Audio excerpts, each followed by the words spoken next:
Hey guys, welcome back to Andy's Dinosaur Reviews, and today we have a very interesting figure to take a look at. This is a figure I recently discovered on Aliexpress, so it's another of those kind of random, unknown-ish figures that we just don't know where they come from, we don't know who creates them, we just know that they're sold similarly to bootlegs, so there's usually some strong suspicion around them, but with this one, I've definitely never seen this sculpt or anything close to it, so I'm quite confident this is an original sculpt. I just, again, have no idea who created it. But one thing also that's very strange about this figure is that there is no species attached to it as far as the listing where I purchased it from. It does not tell me what kind of a pterosaur it is. I actually put a post up on my Instagram to try to ask other people's opinions as far as what pterosaur they believe this would be. My guess is a Hamipterus, but I don't know for sure. I'm honestly not positive because it doesn't tell me, and it looks like a Hamipterus, but I feel like that's such an obscure species of pterosaur. It would be really strange for a company to just like randomly create one like that. Like I could see a random pteranodon or a dimorphodon or even a tapejara or something like that, but a Hamipterus, that seems very strange. But regardless, that seems to me to be what it is, but since there is no official confirmation, I guess we'll just refer to it as this really cool pterosaur figure.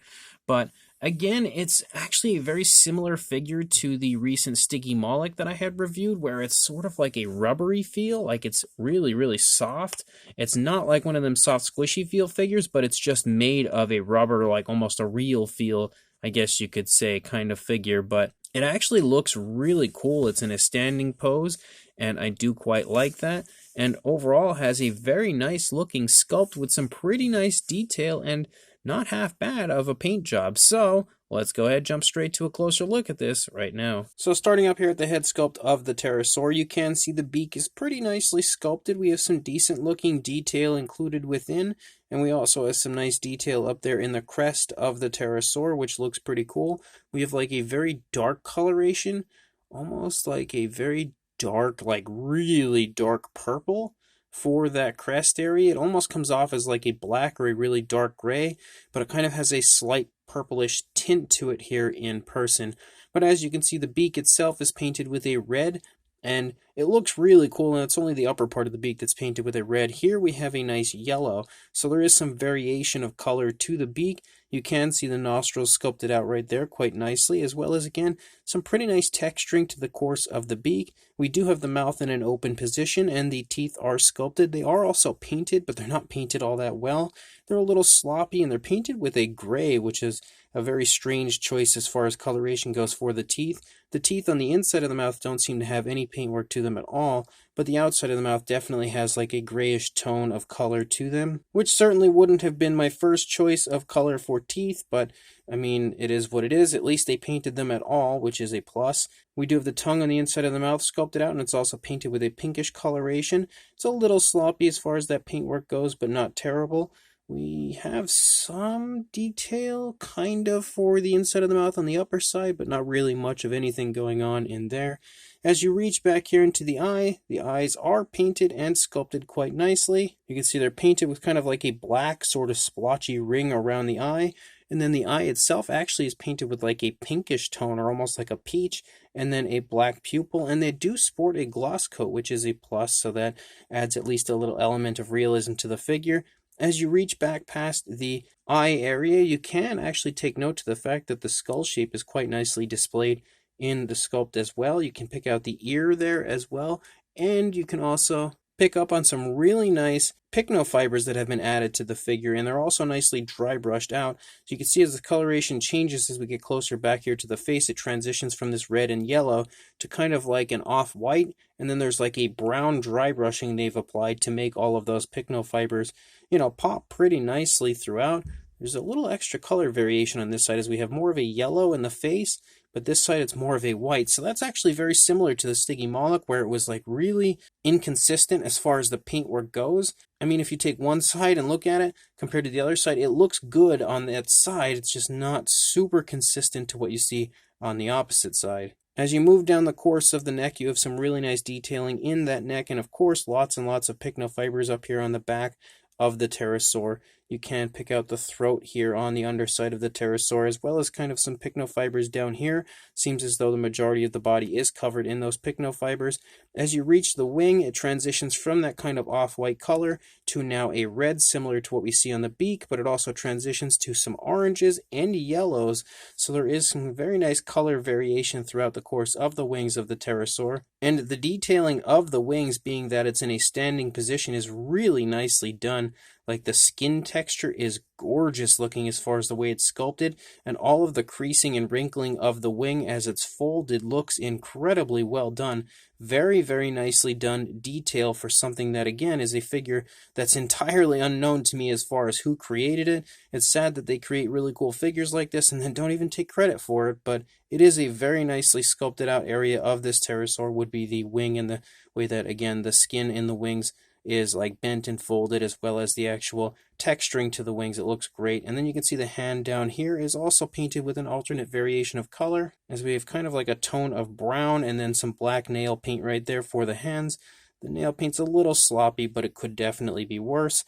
If you look on the inside of the wings, again, the detailing aspect looks great on both sides, honestly. It looks really nice.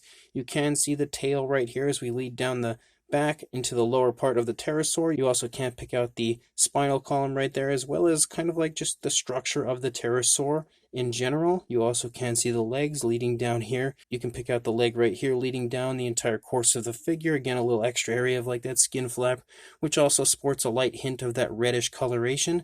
The feet are also painted with a brown. They're a little hard to get a good shot of because of the standing position of the pterosaur.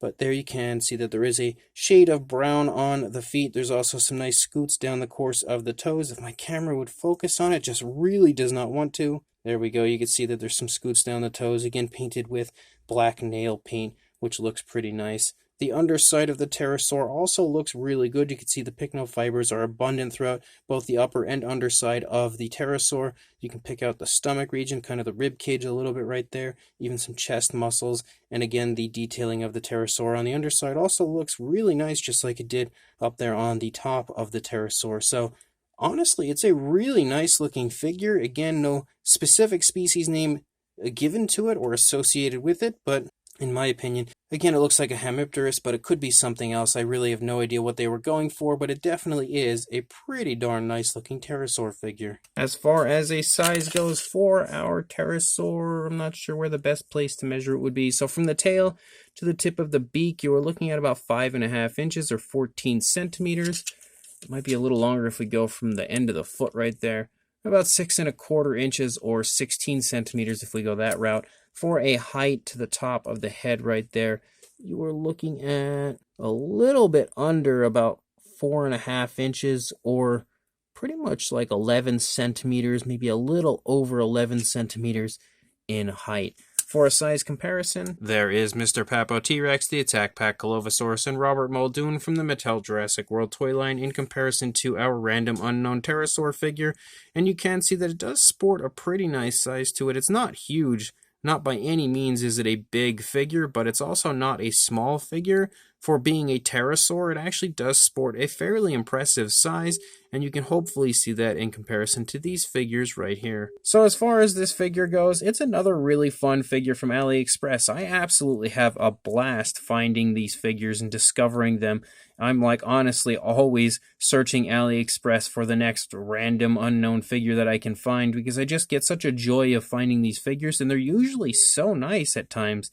Sometimes not so great, but sometimes, like this instance, I feel like it's a really nice looking unknown figure, and whoever did in fact create this did a great job on the sculpt. There's a lot of really nice detail throughout, and honestly, whoever did create it should just put their name on it somewhere to let us know, because they deserve some credit for a pretty nicely sculpted pterosaur. The only thing that's kind of a downside about it is the fact that they don't actually give us a species name for the figure. We really don't know exactly what they were trying to create.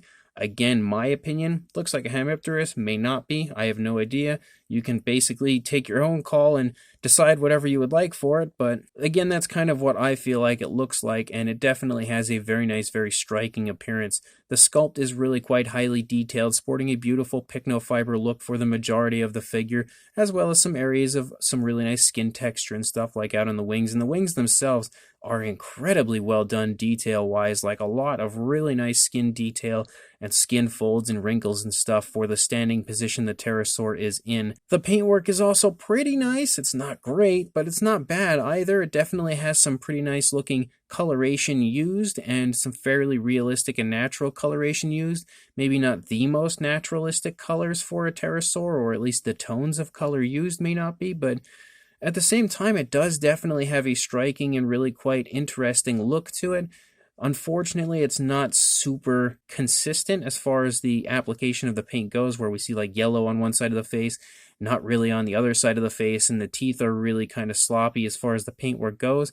And I feel like the only thing that, aside from the, inconsistencies of the paint, if we did apply some more natural looking coloration to the teeth, I feel like that's one improvement that could make the figure jump up a bit in the appeal factor, would be more naturalistic tones of color for the teeth as opposed to that dark gray. But even excluding that area, again, the figure does look pretty fun, and what we do have paint-wise is not that bad. It's just not really that great, but overall it is a pretty cool figure, and if you are interested in picking this up, I will include a link in the description to where you can do that on Aliexpress, so make sure you check the link in the description. Go head on over there and buy this very interesting Pterosaur, and make sure you like, comment, and subscribe before you do, and I will see you in the next review. Thanks for watching.